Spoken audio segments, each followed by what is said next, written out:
it's Brian here. Today, talking about the San Francisco 49ers. In this one, predicting the wild card matchup, NFL playoffs, 49ers versus Philadelphia Eagles, happening this Sunday in Philadelphia. I'm excited for this matchup. I hope you guys are as well. The 49ers, unfortunately, are not the number one seed, so they must, as Kyle Shanahan said, take the hard way back to the Super Bowl at home at Levi Stadium. Got to play on the road 3 straight games, and it starts with Philadelphia. Going to be a tough one. Well, it depends. Philadelphia, they've been very inconsistent this year. Sometimes they're good, sometimes they're bad. Hopefully we get the bad team that they've done a few times this year, but when they're a good team, they're a fantastic team. We got to remember they are the defending Super Bowl champions. That is kind of something that a lot of people forget, really, but you know, when Philadelphia is on top, they're really good, but when they're low, they are very, very low. So, yeah, hopefully the 49ers can show up and show out. They didn't have the best outing of their lives, especially on offense on Saturday against Seattle, and I'm hoping that they're making the adjustments and winning the game. Got a tough Eagles defense and Vic Fangio, our old defensive coordinator, man. Hopefully he's doing well, but I hope he has a bad game on Sunday. I'm excited for this matchup. I hope you guys are as well. I hope you guys are having a great Tuesday. Nothing too crazy for me. Hoping the 49ers are getting as much rest as possible to hit the road on the East Coast in Philadelphia, and it's going to be a ruckus crowd like it always is in Philadelphia. So play nice, Philly. But all right, let's get this started. So prediction time for the 49ers. Some things to take into consideration in order to win this game. I'd say the offense has to play much better, as I just alluded to recently now. Brock Purdy, he was harassed all day in the game against Seattle. And did he play great? No, but was he in duress? Yes.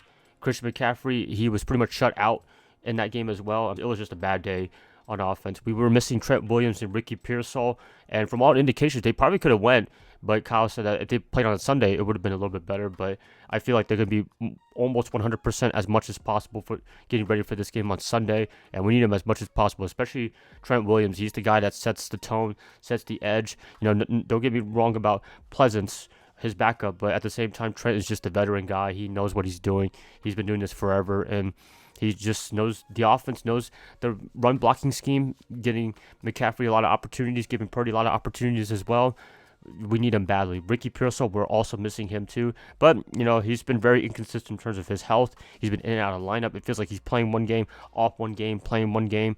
It's been tough for him, and I hope he can get healthy as much as possible for next year and play all 17 games. That'd be amazing right there, but it's difficult. Missing that big, deep ball threat, that was the guy that we needed badly also on Saturday, but unfortunately he wasn't available. Defensively, as much as a lot of people give them flack, a lot of people think they're bad, and yeah, I mean, there's a little bit of truth to that. It's not the perfect defense. You got to remember, it's very understaffed, and now Bethune, Fred Warner's backup, is going to be out for the rest of the playoffs. I mean, it just never ends, right?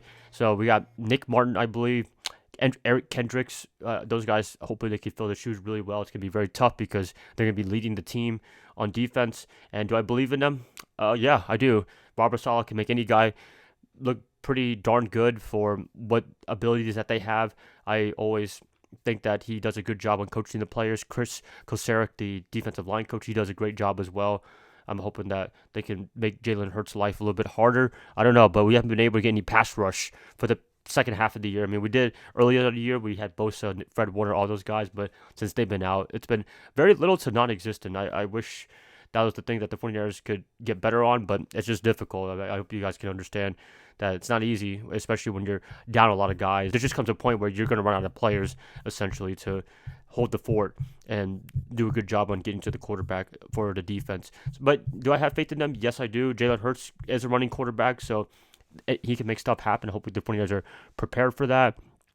Some other things to look forward to. It's in Philadelphia on the road. I believe the weather is kind of okay-ish. It's probably just a cold day, sunny day. I'm not 100%. I might want to double check that right now. But assuming that the weather is not going to be terrible, like snowing or anything like that, I believe that the weather shouldn't be too much of a factor. Anyways, the 49ers have played in tough, cold weather games, especially in Green Bay. Looking at the weather right now, Sunday, it should be a mild day, I guess, for a Philadelphia day in the 40s and upper 30s coming into this game. I'm not too concerned because a lot of guys played in cold weather, and the 49ers are always battle-tested, but it's always nice to play at home in San Francisco, right? And where the Super Bowl is at, I'm hoping that the script, whatever it is that they got the 49ers struggling against Seattle, and then they win 3 road games in order to make it all the way back to the Super Bowl at home. So they got to find their way back home, and that'd be great right there. The team is very, very understaffed right now. The Philadelphia Eagles can be good when they want to be good, and got to take into account that. Saquon Barkley, he's not having the most dominant year that he did last year, but he's still a very formidable guy, and he can make something happen. Defensively, as I said with Vic Fangio, they could be a great defense as well. So it's something to take into account. Hopefully Brock Purdy doesn't get hurt like the first time he played them in the NFC Championship game. Hopefully we can have a game like we did in 2023 where they got their revenge and pretty much ended their season there on the Sunday afternoon game in 2023, I believe. But anyways, if I had to pick a matchup, if I had to pick a team to win this one, conventional wisdom would probably say the Eagles because it's at home and they can make great things happen. But I'm going to be picking the 49ers for the quote-unquote upset. And honestly, I hope the 49ers are underdogs. Honestly, I think that they play better as underdogs. But at the same time, they were underdogs against Seattle, and they did not win that game. But I'm hoping that they can prove everybody wrong. I believe they're a 3.5-point favorite as of this recording. Got to be Kyle Shanahan and just prove these guys wrong. Got to have a much better offensive performance because he really got schooled by Mike McDonald in that Saturday game. I'm hoping that does not happen again for the rest of the playoffs, because if it does, then we're out. Yeah, just one and done. That's how it is in the NFL. You only get one shot.